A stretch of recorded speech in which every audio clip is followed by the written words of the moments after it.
आजच्या या एका अत्यंत विशेष आणि प्रेरणादायी अशा सखोल चर्चेत मी मनापासून स्वागत करते. नक्कीच. आणि आजचा आपला विषय खरोखरच खूप आगळा वेगळा आहे. हो, कारण आज आपल्याकडे काही अत्यंत दुर्मिळ, प्राचीन आणि ऐतिहासिक सूत्रांचा खजिना आहे. अगदी बरोबर.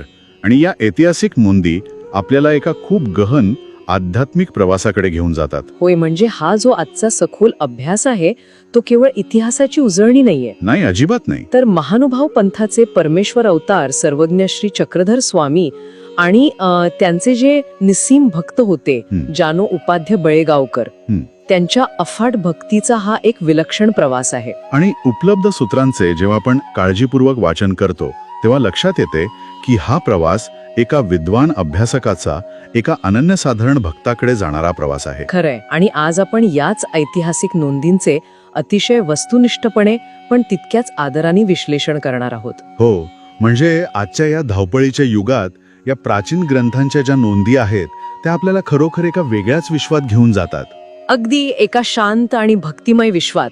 तसं पाहिलं तर जेव्हा आपण सर्वज्ञ श्री चक्रधर स्वामी आणि जानो उपाध्याय यांच्या या प्रवासाकडे पाहतो तेव्हा भक्तीचा एक वेगळाच आयाम पाहायला मिळतो. म्हणजे भक्ती ही केवळ काही कर्मकांड नसते. अजिबात नाही. ती एक अत्यंत उत्कट आणि जिवंत अशी आंतरिक अनुभूती असते. हो, आणि याच अनुभूतीचा एक उत्तम आदर्श या सूत्रांमधून आपल्या समोर उभा राहतो. आणि आजच्या या चर्चेतून आपण हेच उलगडणार आहोत की केवळ बौद्धिक ज्ञानाच्या पलीकडे जाऊन जेव्हा पूर्ण समर्पणाची भावना निर्माण होते तेव्हा त्यातून काय निष्पन्न होते. बरोबर. पण मला वाटतं या संपूर्ण प्रवासाची पार्श्वभूमी समजून घेणं आधी खूप गरजेचं आहे. नक्कीच. पार्श्वभूमीशिवाय आपल्याला त्या प्रवासाची खोली समजणार नाही. तर या ज्या ऐतिहासिक नोंदी आहेत त्या आपल्याला थेट शके 1155 च्या सुमारास घेऊन जातात. म्हणजे आजपासून साधारण 800 वर्षांपूर्वीचा तो काळ. हो, 800 वर्षांपूर्वी महाक्षेत्र पंचाळेश्वराच्या वायव्य दिशेला गंगेच्या म्हणजे गोदावरी नदीच्या उत्तर काठावर वसलेलं बळेगाव नावाचे एक छोटंसं पण अतिशय पवित्र खेडेगाव होतं. आणि हे काही सामान्य गाव नव्हतं. सूत्रांमध्ये असा स्पष्ट संदर्भ मिळतो की ते प्राचीन काळातील महान मांडवीय ऋषींचे आश्रमस्थान होते. हो, आणि खुद्द सर्वज्ञ श्री चक्रधर स्वामींनी बळेगावी असताना आपल्या भक्तांना या ऋषींची कथा सांगितल्याचा उल्लेख महानुभाव पंथाच्या साहित्यात आढळतो. अगदी बरोबर. आणि याच पवित्र भूमीत कमळनायक आणि गंगाबाई या अत्यंत सात्विक दाम्पत्याच्या पोटी जनार्दन पंत उपाध्याय यांचा जन्म झाला, ज्यांनाच पुढे आपण जानो उपाध्याय म्हणून ओळखतो. होय. आणि या कुटुंबाची तत्कालीन सामाजिक आणि कौटुंबिक पार्श्वभूमी समजून घेणं इथे अतिशय महत्वाचे ठरते. म्हणजे त्यांच्या भावांचा संदर्भ आपण इथे देऊ शकतो. नक्कीच. जानो उपाध्यांना 2 भाऊ होते. मोठे भाऊ नागदेव आणि धाकटे भाऊ पुरुषोत्तम. आणि या कुटुंबात सुरुवातीपासूनच एक वेगळा आध्यात्मिक धागा गुंफलेला दिसतो आपल्याला. हो. आणि या संदर्भात एक अतिशय रंजक नोंद सूत्रांमध्ये मिळते. ती म्हणजे त्यांचे धाकटे भाऊ पुरुषोत्तम यांचा जन्म मूळ नक्षत्रावर झाला होता. अगदी. पुरुषोत्तम उपाध्याय यांचा जन्म मूळ नक्षत्रावर झाला होता आणि त्या काळात ज्योतिषशास्त्राबद्दल अनेक ठाम समजुती होत्या. म्हणजे मूळ नक्षत्रावर जन्मलेलं मूळ कुटुंबासाठी अरिष्ट ठरू शकते अशी ती तत्कालीन समजूत होती. बरोबर. आणि म्हणूनच त्यांचे पिता कमळनायक यांनी पुरुषोत्तमाला उस्मानाबाद जिल्ह्यातील कळंबजवळ असलेल्या पाणाचे यवेदे येथे पाठवले. म्हणजे त्यांचे चुलते करंडे रामदेव यांच्याकडे पालन पोषणासाठी ठेवले. हो. पण यातील सर्वांत लक्षवेधी बाब काय आहे माहितीये? काय? याच कुटुंबातील करंडे रामदेव आणि त्यांच्या पत्नी जोमाईसा यांनी पुढे नवगावी जाऊन श्री नाग देवाचार्यांकडून संन्यास दीक्षा घेतली. बापरे, म्हणजे संपूर्ण कुटुंबच. इतकेच नाही तर पुरुषोत्तमाची मुलगी कमळाऊसा हिनेही पुढे संन्यासाचा मार्ग पत्करला. हे खरोखरच विलक्षण आहे. म्हणजे हे संपूर्ण कुटुंबच मुळात एका अत्यंत उच्च आध्यात्मिक स्तरावर वावरणारे होते हे यावरून स्पष्ट होते. नक्कीच. आणि या अशा सात्विक वातावरणाचा जानो उपाध्यायांवरही मोठा प्रभाव पडला होता. हो, साहजिकच आहे. तत्कालीन समाजव्यवस्थेत गृहस्थाश्रमात असताना त्यांनी संस्कृत भाषेचा आणि प्राचीन वाङ्मयाचा अतिशय सखोल अभ्यास केला होता. ते खूप मोठे वेदाभ्यासी पंडित होते. हो, आणि 13व्या शतकात वेदाभ्यासी असणे म्हणजे समाजात अत्यंत मानाचे आणि प्रतिष्ठेचे स्थान असणे. पण सूत्रानुसार ते नुसतेच विद्वान नव्हते. ते अत्यंत धार्मिक, श्रद्धावंत आणि भाविक स्वभावाचे होते. म्हणजे गावात जेव्हा ते देवाधर्माच्या कथा सांगत तेव्हा ते स्वतः इतके तल्लीन होऊन जात की ऐकणारेही मंत्रमुग्ध होत असत. आणि त्यांच्या या सखोल ज्ञानामुळे गावात त्यांचा मोठा आदर होता. ते एक माननीय पुरुष म्हणून ओळखले जायचे. पण मला नेहमी हा प्रश्न पडतो की एका विद्वान पंडिताकडून एका निस्सीम भक्ताकडे जाण्याचा जो प्रवास आहे त्याला खऱ्या अर्थाने कलाटणी कशी मिळाली? ती कलाटणी त्यांच्याच गावातील 2 व्यक्तींमुळे मिळाली. अच्छा, ते सारंगपाणी भट आणि चांगदेव भट. अगदी बरोबर. ऐतिहासिक नोंदींनुसार हे दोघे एकदा पैठणला गेले असताना त्यांना तिथे साक्षात सर्वज्ञ श्री चक्रधर स्वामींचे दर्शन घडले. आणि महानुभाव पंथाच्या साहित्यात स्वामींच्या मूर्ती सौंदर्याचे आणि अलौकिक प्रभावाचे अतिशय तपशीलवार वर्णन आढळते. होय, आणि स्वामींच्या त्या दर्शनाने चांगदेव भटांच्या मनात स्वामींविषयी अत्यंत भक्तिमय श्रद्धा निर्माण झाली. आणि जेव्हा ते बळेगावला परत आले तेव्हा त्यांनी जानो उपाध्यांना स्वामींच्या गुणांचे वर्णन केले. इतके सुंदर आणि भावपूर्ण वर्णन केले की एका वेदाभ्यासी विद्वानालाही त्यांच्या भेटीची ओढ लागली. म्हणजे उपाध्यांना वाटले की असे हे ईश्वरीय पुरुष नक्की कोण आहेत, त्यांचं दर्शन आपण घ्यायलाच हवे. आणि इथूनच एका नव्या शोधाचा प्रवास सुरू होतो. होय, जानो उपाध्या आणि चांगदेव भट दोघेही पैठणला गेले. तिथे पोचल्यावर त्यांनी पाहिले की स्वामी त्यांच्या भक्तजनांना धर्मनिरूपण करत आहेत. मग जानो उपाध्यांनी स्वामींना नमस्कार केला आणि ते तिथे बसले. आणि स्वामींचे उपदेश पूर्ण झाल्यावर त्यांनी जे केले ते खूप सुंदर आहे. हो, त्या वेदमंत्राचा प्रसंग. अगदी. त्यांनी बाईसांकडे एक फूल आणि अक्षता मागितल्या आणि वेदांमधील अतिशय पवित्र असा सहस्र शीर्षा पुरुषा हा वेदमंत्र म्हणत स्वामींची पूजा केली. आता इथे एक गोष्ट समजून घेतली पाहिजे. सहस्र शीर्षा पुरुषा हा ऋग्वेदातील पुरुष सूक्ताचा भाग आहे, जो साक्षात वैश्विक ईश्वराचे परब्रह्माचे वर्णन करतो. बरोबर. त्यांच्या अंतःकरणात स्वामींबद्दल भक्ती निर्माण झाली होती, पण एक सूक्ष्म शंका त्यांच्या मनात कुठेतरी दडलेली होतीच. कारण ते वेदांचे अभ्यासक होते. केवळ ऐक्यू माहितीवर ते लगेचच निष्कर्षावर पोचले नाहीत. हो, त्यांच्या मनात शंका होती की हे श्री चक्रधर स्वामी नक्की कोण आहेत? ते साक्षात ईश्वर आहेत का? आणि यावर उपलब्ध सूत्रांमधील तो पुढचा प्रसंग अतिशय महत्वाचा ठरतो. म्हणजे परमेश्वर आपल्या भक्ताची शंका कशी ओळखतो ही नव्हती उपाध्यांची. आणि मग तो क्षण आला. ऐतिहासिक दाखल्यांनुसार एके दिवशी स्वामी पैठण येथे हरिदेव पंडितांना आगमातील गोपाळ मंत्राची माहिती सांगत होते. आता आगम म्हणजे अशी प्राचीन शास्त्रे ज्यामध्ये उपासनेचे गूढ ज्ञान असते. आणि जानो उपाध्याय तिथेच बसून ते ऐकत होते. तेव्हा स्वामी अगदी सहजपणे म्हणाले की या गोपाळ मंत्राचे लाखो भेद आहेत. हो, आणि या भेदांपैकी एकही भेद कोणालाच पूर्णपणे माहीत नाही. पुढे स्वामी काय म्हणाले ते खूप महत्वाचे आहे. स्वामी म्हणाले, याचं रहस्य केवळ श्रीकृष्ण, रुक्मिणी किंवा आम्हाला माहीत आहे. बापरे, किंवा आम्हाला माहीत आहे. एका वेदाभ्यासी पंडितासाठी हे वाक्य किती अर्थपूर्ण असेल याची आपण फक्त कल्पना करू शकतो. अगदी तंतोतंत. हे वाक्य ऐकल्या क्षणीच जानो उपाध्यांच्या मनात लख्ख प्रकाश पडला. म्हणजे तो त्यांच्यासाठी सत्याचा साक्षात्काराचा क्षण होता. त्यांच्या विद्वान बुद्धीने लगेचच तर्क लावला की जो मंत्र आगमांमध्ये अत्यंत गूढ मानला जातो आणि जो साक्षात श्रीकृष्णालाच ज्ञात आहे, तो जर स्वामींना माहीत आहे, तर याचा अर्थ एकच होतो. सर्वज्ञ श्री चक्रधर स्वामी हेच श्रीकृष्णाचे प्रत्यक्ष अवतार आहेत. स्वामीच साक्षात महानुभाव पंथाचे परमेश्वर अवतार आहेत. आणि या एका वाक्याने त्यांच्या मनातील ती शंका कायमची नष्ट झाली. हो, त्यांची स्वामींवर दृढ आणि अढळ श्रद्धा बसली.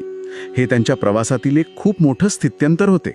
आणि जेव्हा एखाद्या साधकाची अशी दृढ श्रद्धा बसते तेव्हा प्रवासातील पुढचे टप्पे खरोखर रंजक ठरतात. कारण आता ओढ वाढली होती. हो, पैठणहून गावी परतल्यावर जानो उपाध्यायांना सतत स्वामींची ओढ लागून राहिली होती. आणि मग ते येळापूरला म्हणजे आजचे वेरूळला गेले. आणि सूत्रांमध्ये येळापूरच्या ज्या प्रसंगाचं वर्णन आहे ते खरोखरच थक्क करणारे आहे. तिथे तो जो मठातला प्रसंग आहे, स्वामी चतुर्विधाच्या मठात बसले होते. त्या मठाची रचना अशी होती की त्याला खिडक्या नसल्यामुळे तिथे कायम अंधार असायचा. आणि उपाध्ये बाहेरून आत आले तेव्हा अंधारामुळे त्यांना काहीच दिसले नाही. आणि मग भक्ताच्या मनातील शुद्ध इच्छेला परमेश्वराचा कसा प्रतिसाद मिळतो याचे ते सुंदर वर्णन आहे. उपाध्यांनी मनात विचार केला की इथे दिव्याचा प्रकाश असता तर मला स्वामींचे यथायोग्य दर्शन घडले असते. आणि त्यांच्या मनात ही अपेक्षा निर्माण होते न होते तोच प्रत्यक्ष सर्वज्ञ श्री चक्रधर स्वामींच्या मूर्तीतून एक अलौकिक प्रकाश बाहेर पडला. असा स्पष्ट उल्लेख या प्राचीन ग्रंथांमध्ये मिळतो.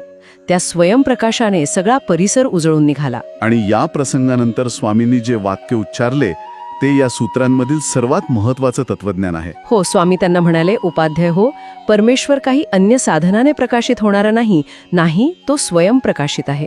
जर आपण या वाक्याचं विश्लेषण केले तर हा एक अत्यंत सखोल वेदांती विचार आहे. नक्कीच.